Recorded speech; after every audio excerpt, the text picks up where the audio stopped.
AITA for picking up my boyfriend's daughter without a booster seat. Story 1. I, 26F, have been dating an amazing man, 39M, for almost 6 months now. He is divorced and has a daughter, 10F. She is a great kid and I love her. Last night he told me he had a very important work meeting and wasn't going to be able to pick his daughter up from her playdate at her friend's house today. I volunteered to pick her up and take her back to my place that she has been to many times and watch her until he got back because I work at home and it wouldn't be a problem. He was okay with this and dropped off her booster seat with me earlier today. I had to take care of some work before it was time to pick her up, and it ended up taking longer than I had expected. I looked at the clock and saw that it was past the time to pick her up from her friend's house, and I knew installing the booster seat would take up even more time, so I just went and picked her up without it. When I picked up his daughter, she asked why her booster seat wasn't there, and I told her she was going to ride without it today and she'd be fine. She was very quiet the entire drive, which seemed odd to me because she is usually a very talkative kid. When my boyfriend got back, his daughter went and hugged him and told him that I didn't have her booster seat for her. He confronted me about this and I told him I lost track of time, and so I just picked her up without it. He was furious with me. He said it was so irresponsible of me to not have her booster seat for her and that I put her in danger. I tried to calm him down and said how sorry I was, but he didn't want to hear it. He took his daughter home and hasn't responded to my calls or texts since. I also received a call from his ex-wife where she expressed how upset she was at me for putting her daughter in danger. I didn't think it would turn out to be such an issue. AITA's comment. I'm only commenting to show my ignorance. I don't think I've ever seen a 10-year-old in a booster seat. She must be quite tiny to still be in a booster.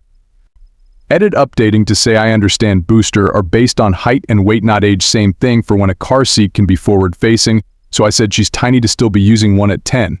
But that's the parent's choice and op is still an ah. But I can still recognize YT because regardless of my knowledge of a 10-year-old being in a booster, what is clear is that the parents utilizes a booster seat for their child and you should act accordingly. I'm not even sure why you're asking if you're the ah or not. Second comment. Why did you commit to picking her up if you didn't even care to do it on time? It wasn't even that the booster seat made you late, you were already running late by your own accounts. Poor girl. She probably felt very uncared for when you showed up without something she knows is there to keep her safe. It's not even about the technical logistics of whether or not a kid that old is safe, it's that you hurt her feelings because something that was important to her and her family was ignored, and something regarding her safety no less. How hard would it have been to bring the damn seat and install it once you were there and could tell her you ran a little behind? She'd have understood and you would have at least been there so she knew she wasn't forgotten. Third comment. Bite. AITA. At 10, the booster seat usually just sits in the car and the kid is buckled in. Babies and toddlers' car seats, booster seats are tethered in. Also, how tall or how much does this 10-year-old weigh? Once she is above a certain height or weight or age, she doesn't need the booster seat. Is this different where you are located? Since she was at a friend's house, a quick call to the parents to say you were on your way would have helped. Next time, set an alarm. Story 2. AITA for telling my boyfriend that he's being close-minded? My boyfriend is currently unemployed but actively searching for a job. I try to help him by asking my friends if they can refer him somewhere or by spending my own time looking for jobs on various job sites and company career pages. I'm the kind of person who believes in spam applying when it comes to job hunting. Of course, I still check the basics like location, salary, benefits, and job description. But if I think I can handle the job, even if I don't meet the exact qualifications like years of experience, I still apply because I believe there's nothing to lose but everything to gain. After all, you're just sending a resume, or answering some assessments. Aside from time, there's nothing really at stake. However, my boyfriend has the opposite mindset. He's in HR, so he says he understands how this works better than I do.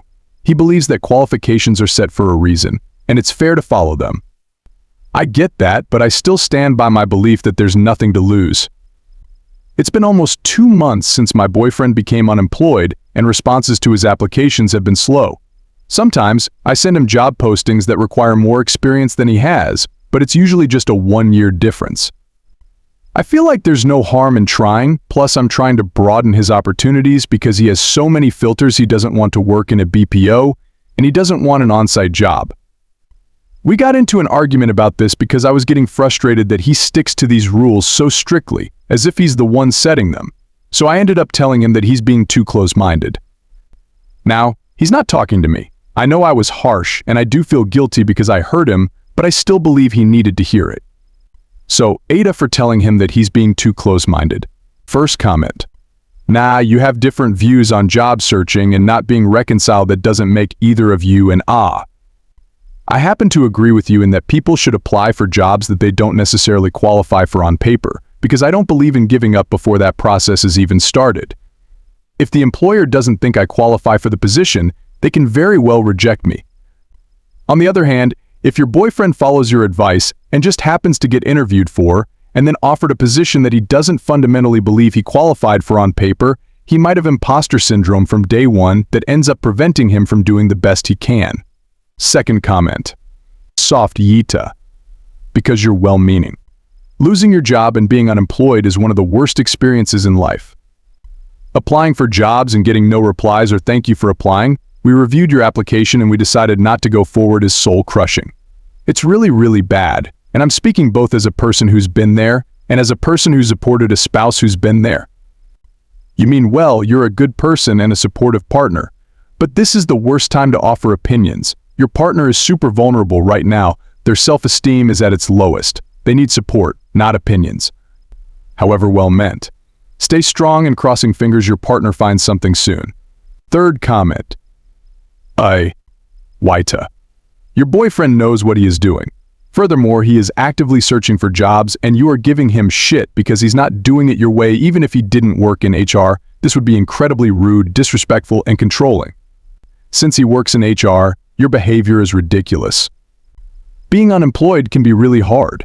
No one needs their so-called support network second-guessing them and telling them they are doing it wrong. Be there to support him, not give him shit for not having a job yet. Story 3. AITA for ratting on my little sister for stealing? Not the a-hole. I'm 18 and my sister is 14. My little sister loves to steal. If we take her anywhere, she'd pick up things and put them in her pocket and bring them home.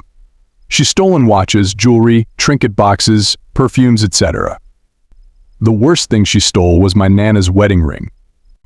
When my cousin caught her, she was shamed in front of everyone and was banned from coming over until she got it all under control. My aunt suggested therapy, but my parents shot it down, saying that she'll grow out of it. On to the recent issue. My mom took me and my sister to the mall to do some shopping. We went to stores like Claire's, Nike, Old Navy, and so on. Why am I mentioning these stores? They will be important later. The last place we went to was Victoria's Secret. My sister wanted to browse around. My mom left us to go answer a call, and I lost my sister in the store. I found her in the discount section looking at lip glosses and the mini perfumes and bag charms. She told me that she was just looking and to relax cause she didn't take anything. I was relieved because I only lost her for 2 minutes. Fast forward to when we got home, we went to our rooms to unpack what we bought. I walked past my sister's room and saw her with more stuff than I remembered her getting. In the pile was VS lip glosses, a card of Claire's earrings, and some bracelets from a kiosk at the mall. I was shocked and asked her why would she steal these things. All she had to do was ask Mom to buy them and she would have gotten them. She begged me not to tell Mom, but I did anyways, and now she's being punished. She can't go to her friend's sleepover party, she can't have her iPad, and she didn't allow her phone. Now she's upset with me and won't talk to me. First comment. If she isn't harshly punished, she will continue, and at some point, she will get caught by the store and prosecuted. She is young, but still old enough to know better. So many retailers will more willing to take action as compared to a 7 or 8-year-old. Also, tell your mom that since your parents won't take decisive action, you will not monitor your sister while shopping in the future because you don't want the store to blame you for stealing. You are older, and stores might be more willing to prosecute you if they thought you were complicit or encouraging her because you are older. She needs to face serious consequences now. Second comment, NTA. And that is your sister, not your child. So unfortunately, you have some difficulty here as you are 18 and technically unable to command her. Bad term, a parent can command, but a sibling can't. Ignoring the comments about felony, since those are more focused on USA law and I frankly can't, nor do I care where you are. I have to ask if you view yourself as your sister's guardian or a bystander. Yes, she is your sister, but things are progressing to the point where you are legally stuck if you hang out with her and she steals. That is, the interpretation is you have corrupted your sister and take the proceeds. When not, if your sister gets caught, are you going to be charged with her? Your parents are likely as not to blame you when your sister gets caught, and you'd be the scapegoat if scooped up with your sister, so they are not blamed. You will also be the scapegoat even if you were not present. While you clearly care about your sister, you may have to separate yourself from her actions. This may necessitate your being the asshole when you walk into stores and loudly proclaiming and arguing that you will not watch her to ensure that she doesn't steal. You also have a complaint to all and sundry about your sister's thieving ways. In effect, set things up so your sister is shamed in the store and others are warned about your sister. Set up clear separation from her actions and independent confirmation that you are upset. Is that an ah move? FCKING, right. And you will be an ah for doing that. Unfortunately, you are stuck between protecting yourself, protecting your sister, and keeping the shame within the family. You have my sympathy. I don't know the best option here.